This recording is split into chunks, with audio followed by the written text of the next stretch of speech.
pushes through a tackle and scores. Touchdown, New Orleans. Wow, New Orleans is picking up where Green Bay left off, Brad. It's an off day for the Cowboys as they pick up the pieces from what happened on Sunday against the Saints. First-year offensive coordinator Clint Kubiak and the Saints winning over the Cowboys. He is the hottest play caller in the NFL right now.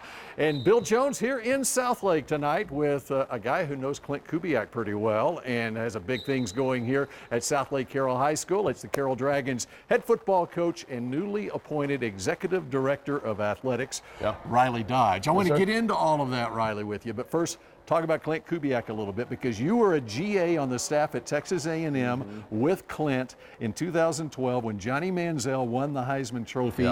Cliff Kingsbury, the offensive coordinator, gets the Texas Tech head coaching job, and it was left to you and Clint Kubiak to coach the Aggies in the Cotton Bowl that year. That's correct. Yeah, it's, me and Clint go way back, obviously, in our smaller days being GAs, but just so proud of him and what he's done. It's not a shocker to any of us.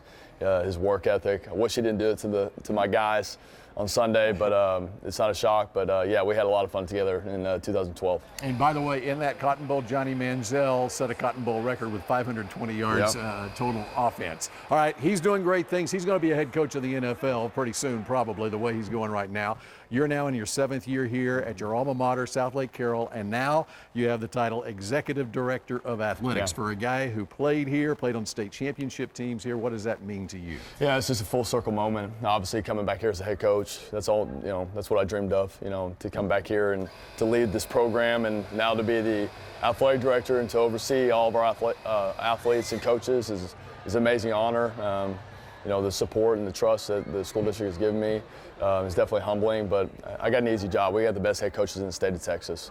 And so it makes my job pretty easy. All right, let's talk about your team a little bit. Off to an unbeaten start, beat Byron Nelson in a big game to start district play. You got Euless Trinity this week. You've got a junior quarterback, Angelo Renda, who has an offer from SMU. You got running backs, Davis Penn, a Baylor commit, Riley Wormley, a USC commit. You got it rolling pretty good this year. Yeah, we got a good group.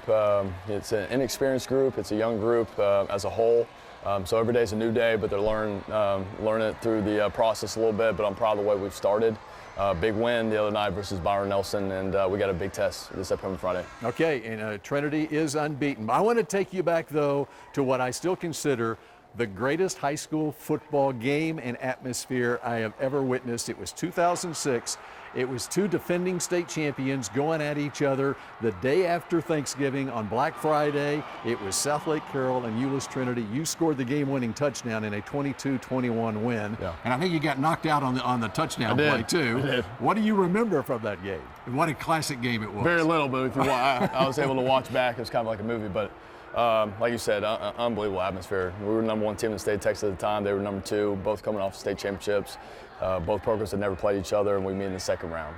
And we played at Old Texas Stadium, played a lot of games there. And as a high school kid, to come out during pregame, but to come out at halftime and see the entire stadium filled was unbelievable. So unbelievable atmosphere versus two amazing programs, and it came down to the wire. Yep, and so all these kids that you're coaching now, they have no memory of that game, and many of them weren't born. Yep, no, that's right. And so have you talked to them about it a little bit? So I'm trying to teach them the history of both programs and how much we respect these guys, but talk to them, the first time we ever played these guys, even though they're right down the street, it was 2006. So I showed the quarterbacks this morning some grainy YouTube video of that game, and they couldn't believe it. So I still believe I'm biased. I think it was, like you said, it was the most unbelievable atmosphere the state has seen, and unfortunately, it had to happen in the second round. Did you happen to also show them a few weeks later in the state championship game against Nick Foles and Austin Westlake, you throwing up and throwing a touchdown pass? I haven't shown them that. That's one thing that's talked about around here a lot, and I used to get kidded about it a lot, but now it's, I treat it as a badge of honor. I give the quarterbacks a hard time if they're feeling bad or something like that. I said, at least I threw up and threw a touchdown. All right, finally, before I let you go, Quinn Ewers, who played here, of course, at Southlake Carroll. A week ago, he's the Heisman favorite after the big win over Michigan. He goes out with an oblique injury in their win over UTSA the other day. Where have you seen Quinn's growth as a college quarterback the most? I mean, I'm biased. because I got an opportunity to coach him, but I don't think anybody's playing better than him in the entire country right now, and what he's done over the last, especially the last 2 years to get to where he's at right now. He's playing at a different level than anybody in the country, and he's got Texas rolling right now. Obviously, he's a little bit banged up. It's not the first time he's gone through a little adversity. The kid handles stuff like this like a champ, and he'll bounce back. All right, our thanks to Carroll Dragon head football coach and executive director of athletics, Riley Dodge. And there's more news in just a moment.